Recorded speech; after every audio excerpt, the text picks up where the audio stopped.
happening? The video is not very good. It's not very good. It's zooming too much. It is zooming too much. And I don't know. What am I meant to do now to sort it out? What am I meant to do?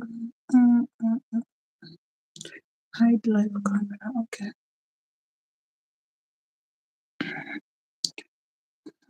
Retouch. Retouch what? Retouch on. No.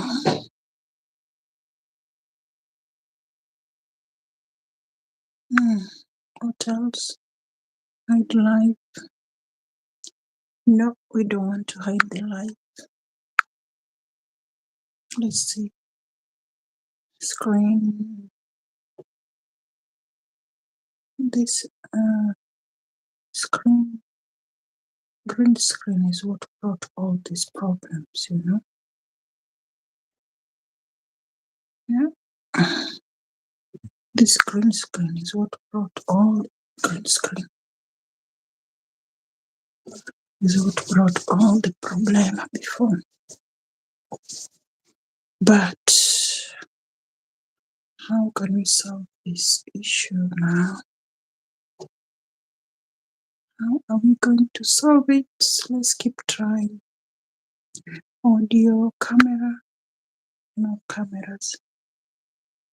Hello, my people. How are you doing? How are you doing? Okay, what is this? This is a highlight saved to your channel.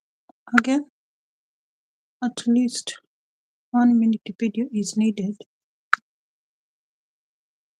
to start a highlight. Okay. No, we don't need that. Cameras are back on. We have to learn as we go along. Retouch. Create a highlight. No, we don't want a highlight. Lightening. Where is the lightening? Where is that lightening? And what else? Close. No, we don't want to close. What I'm looking for is just a normal video because this looks super big. Hide live video.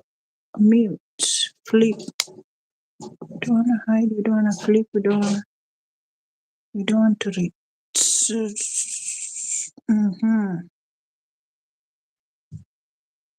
Okay. All right. Okay.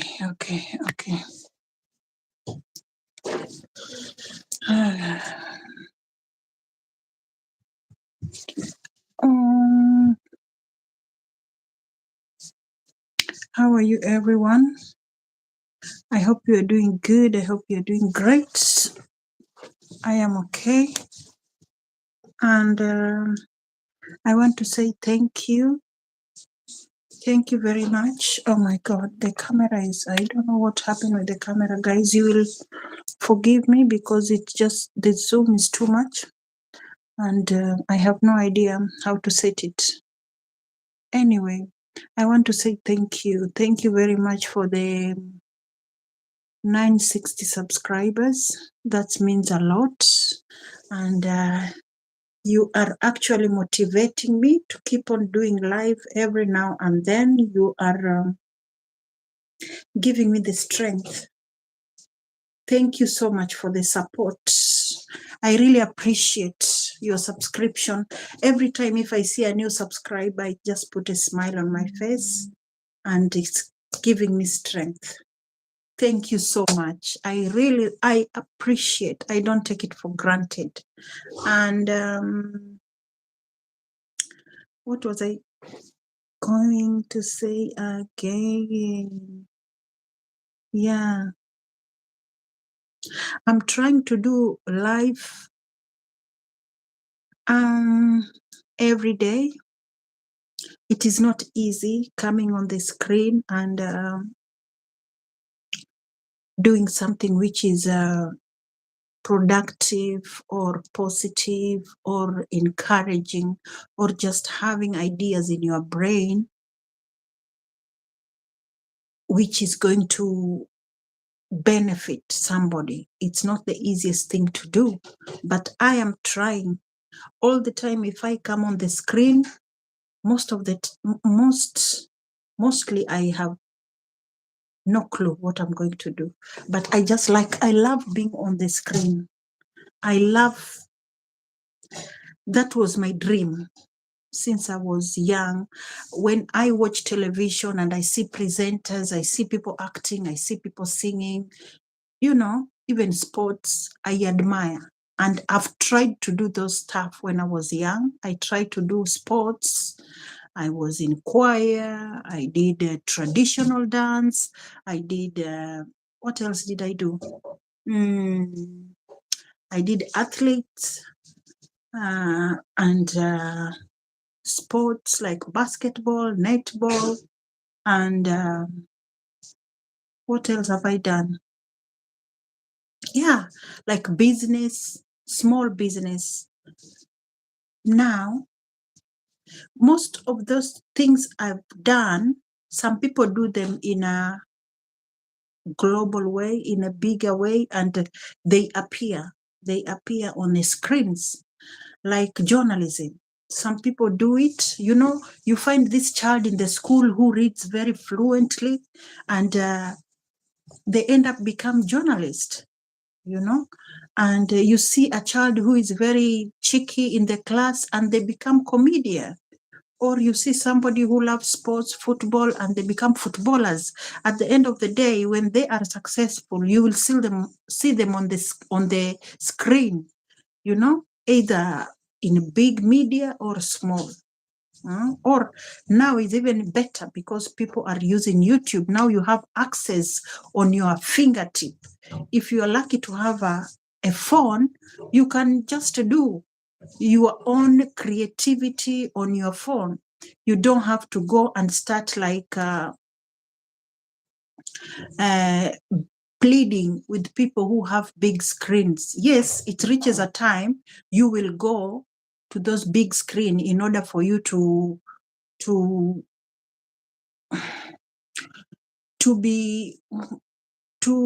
what's the word for it? To market yourself or market your business or, for a commercial in the big screens. But some people are lucky enough to do their creativity in the small, just on their mobile phone, and they trend. After trending, now those big people with big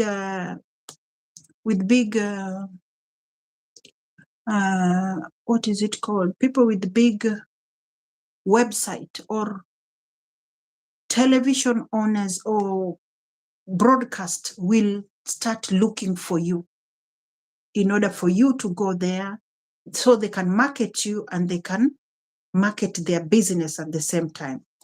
Now, what I'm trying to say is that it's not as difficult the way it used to be during 90s or 80s.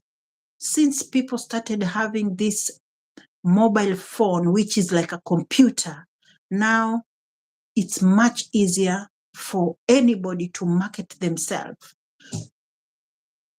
Example, I used to do like crochet, and those crochet, you will find out there are some people who do it very well, and you can find them on a YouTube, and they make money out of it. Or people who are cooking, they do it very well, and they make money out of it. But today I just wanted to say thank you so much for my 960 subscribers. It is not easy for somebody just to touch that subscription button. It's not easy. You have to say something which they feel, is that true? Or is that thing beneficial? Or do they like you in order for them to tap the subscription button? Now, I don't take it for granted. I'm so grateful.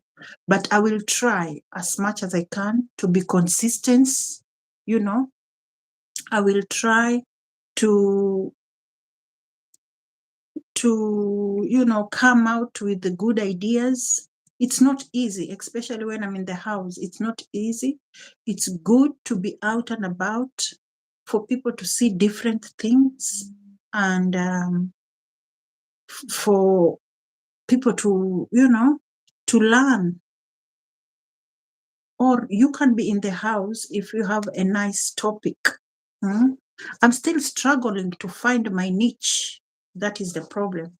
I'm still struggling to find my niche, but I kept on finding myself into politics or into Pan-Africa, because I am an African woman and I love Africa so much.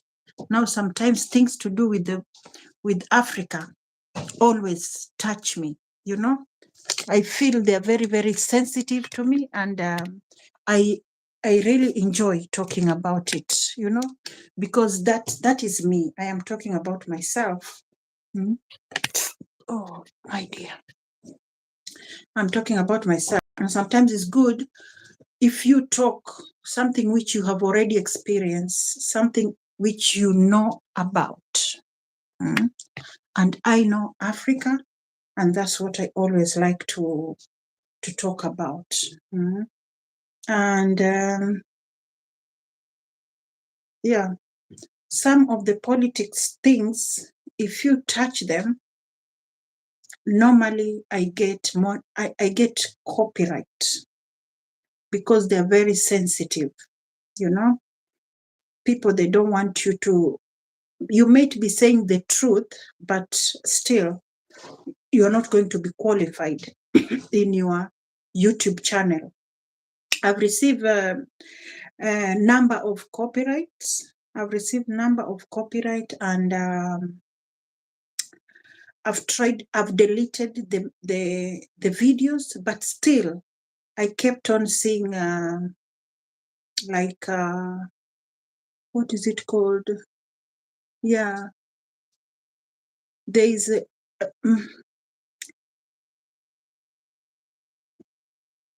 there is an email they send you and tell you that, okay, you have a copyright and you're not going to be monetized now, and they give you 14 days in order for you to either delete or appeal. I've deleted my video, but still the messages are there. Now, I don't know if I have other videos or maybe shorts video which I am supposed to delete. Now I need to keep an eye on that, because YouTube, they're very sensitive, and if you go against their rules, they always send you a message, which is a good thing. They always send you a message. Now, I was in my YouTube studio trying to check, because I'm still in a learning process. I was just checking which video is qualified or is correct, and which video is copyright, for me to just delete them. And I've deleted, I believe, all of them. Now, I'm just praying for my YouTube channel to be monetized, and I believe if I keep on doing these lives every day, if I keep on doing them, I really enjoy when I see other people doing their lives, posting their video, but it is not easy.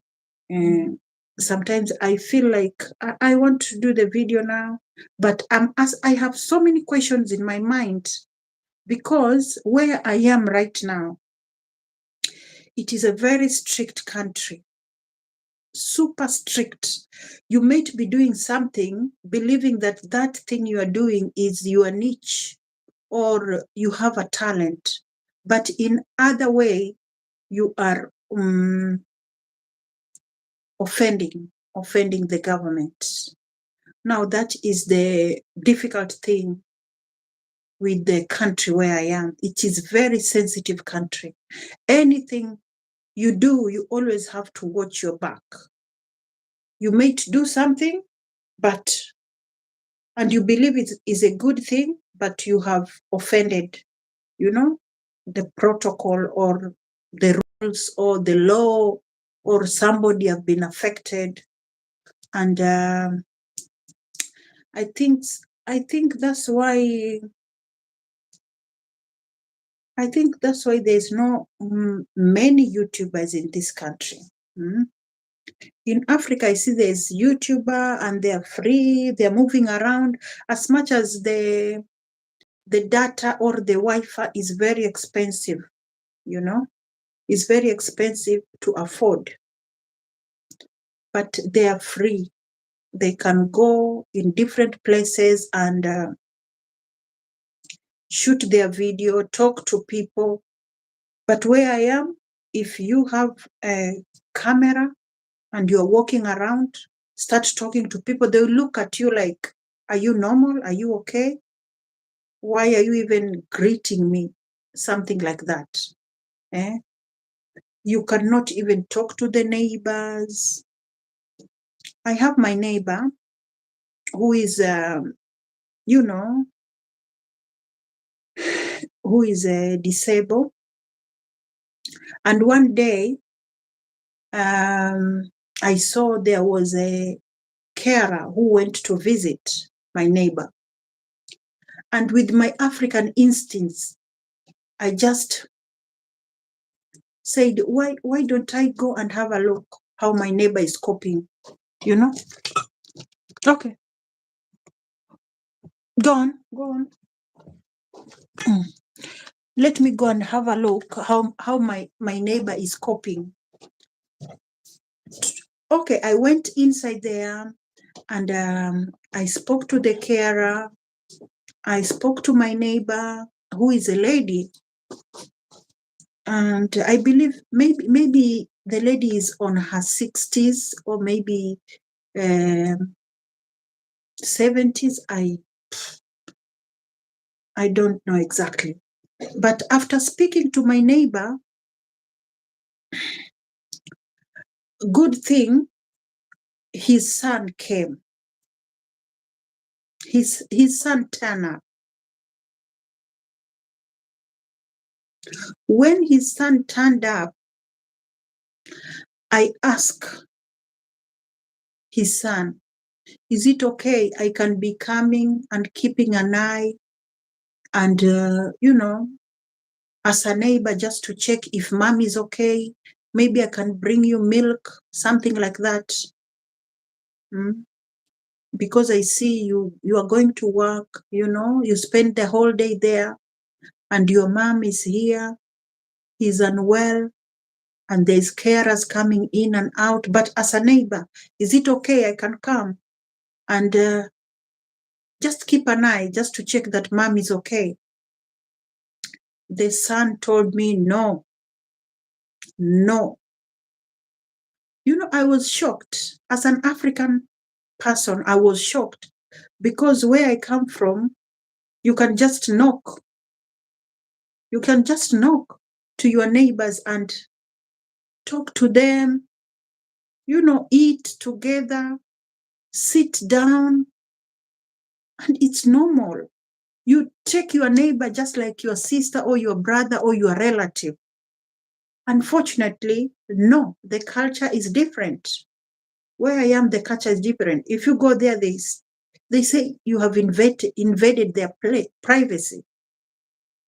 And you can imagine this is someone who is disabled, somebody who have care 24/7, somebody who sometimes when the carers come, they only spend maybe half an hour and off they have gone. And most of the time, she will be just there on her own. And unfortunately, Most people are just being found dead. You can have your neighbor, maybe 3 days, someone is dead and nobody knows, which is super sad. I personally lost my cousin in London, and we are not sure how many days he died in the house. He just passed out and he was found on the chair, on a sofa.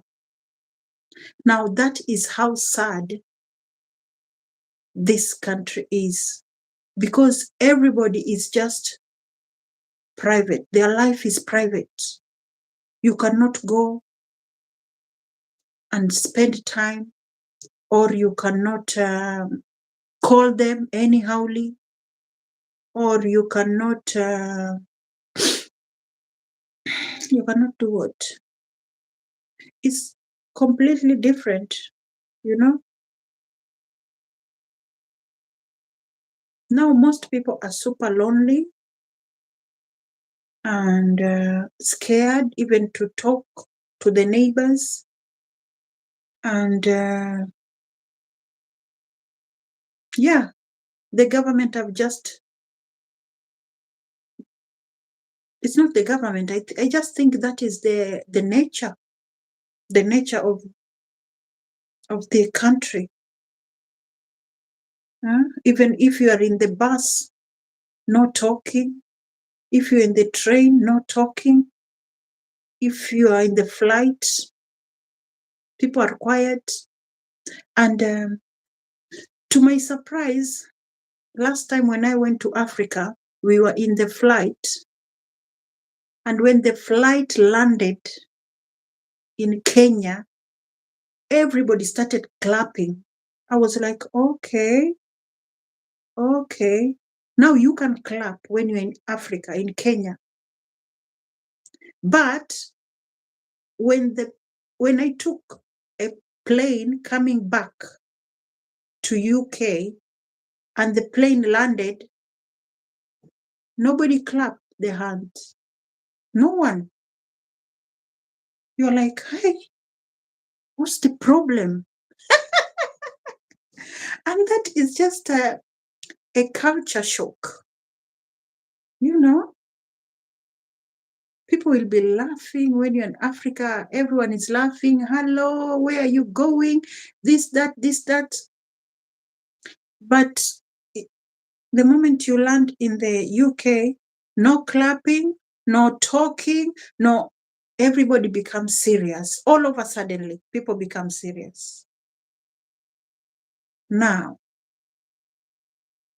life have really changed. Life have changed. And it is very, very expensive. Super expensive. The moment you pay your rent, I think it's, and you are in minimum wage. The moment you pay your rent and finish all the bills, you are super broke. And it just made life worthless. Otherwise, I don't want to go there. I just want to tell you that, thank you for the subscription. I will try my best to, do the live until when I become very comfortable and confident. Yeah. As you can see, I did my hair and I lost a lot of hair. But I thank God my scalp is still okay, but I've lost lots and lots of hair. Yeah. But it's fine. It's okay. That is life. When you are stressed and you put chemical on your hair, that's what happened. you know, when you're stressed and I don't know what I can say. Yeah. But I heard that when you're stressed and you put chemical, it's not going to turn out good. Now I don't know if it is true or not. I used to work in a salon back home, and I had people saying that it's just like when you are piercing your ears as well. You have to be very careful. If you mess about, then you're going to have problem with your ears. I don't know if it is true or not true. Yes. Otherwise, if you're watching me, kindly consider subscribing, leaving a positive comment, share, and don't forget to touch the notification button. Always be careful.